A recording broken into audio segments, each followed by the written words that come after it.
I never believed mental health is a real thing. I'm African. Never believed in that. What is depression? Stress. What is stress? Now I'm asking myself, can one person just wake up early in the morning feeling happy and just hang themselves? Definitely no. Then I started to dig, what is the issue? That's when I started to realize that mental issues are real. You know, I grew up as an only child. I never knew my biological father until I was much older. So that brought about a lot of identity issues, you know, so I didn't really know how to articulate myself. I don't know how to be a guy. That kept me in a shell of some sort, so I never really spoke much. You know, I kept to myself a lot. One day I was sitting with my mother in the kitchen, I remember, and I literally, you know, told her, you can even hear my voice breaking up a little bit, you know. So I told her exactly what I wrote and how I feel, you know. I'm not in a good place. I don't like what I'm doing. I don't understand my life. I don't understand what life is, and kind of feel like I'm stuck right now and I need to get out of this place and find something for me. When I grew up, I had this in mind, what is it that I need to change? This is the question that every man has. What is it that I have to change? What must I do? Because when you look left, somebody is excelling, right, somebody is excelling. You look at yourself, you feel like, you know what, there's nothing that I'm doing. It's a pressure on its own. I grew up with that mindset, with that attitude to say, Gindota, I'm a man, I must be strong. You know, that is the culture. But reality is saying it's okay to ask for help. It's okay not to be okay, but it's a problem to remain not okay. Men have no one to talk to.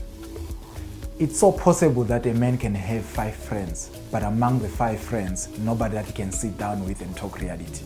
Go to taverns, they're drinking, it's okay, but do you vent out? Do you talk about serious issues? No, we only talk about pirates and chiefs. It ends there. Then I realized, no, let me do something for men. Let me just open up a space for men to vent out. You know, I had my own challenges with mental health, and I started exploring different men's groups, and I trained with SEDEC, and that's how I got to start the first men's support group through SEDEC. For a lot of men, it's like, well, I don't have money to put on the table tonight. Man, we're gonna go through like extreme lengths to try to get that money, but we don't communicate with our partner. But we are told as men that, hey, you're a man, you gotta go hunt, you gotta go gather, you know, you have to always have it figured out. And I think that's what puts men in this box. I think for men, if we could tap into those emotions a lot more, then we would have like less violence, right? We'd have a wider range of, let's call it colors and emotions to kind of go through. And ayikho depression ngaphandle kwe-stress. So that means mangabe awungeke ube ne-solution to i-stress sakho, it can elevate ifike kuphi ku-depression. So I always make sure ukuthi mangabe ngikhuluma nge-stress, ngichaza ukuthi siyini i-stress. Masikhuluma nge-depression, yini i-depression.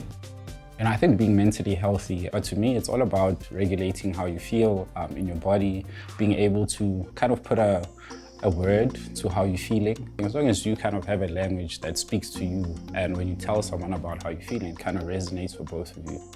We are a man, you don't cry. We don't cry, you know, you don't cry. To be a man, you need to act strong. Question is, if you're going through pains, where do you go? Because in your childhood, you used to cry. Today, whenever you're feeling pain, where do you take your pain if you don't cry? The good part of a support group is that there's no leader. All of us, we talk because my strength is your weakness. Your weakness is my strength. So it's rotating. We are supporting one another. So that's basically what made me to say, you know what, support group can be one of the tools to break the stigma within men, because that's one of the enemy that is killing us, men, stigma. Everyone, not just men, everyone has a part to play in helping men at least get familiar with these tools, and then the language can be there. I think instead of shutting down, let's let men be more expressive, and for the men to allow themselves to do that. Speak out. Nobody will know you're inside the pit until you raise your hand and be like, guys, I'm here. That's the only time we'll know there's somebody in here. But if you're in the pit and you're folding your arms, you are quiet, nobody will know. We might even pass close by because we are not aware there's something or there's someone inside. Speak out, khuluma. I know we are born as leaders of the house. Sometimes the Lord becomes too much for us. Talk. so that you can get help.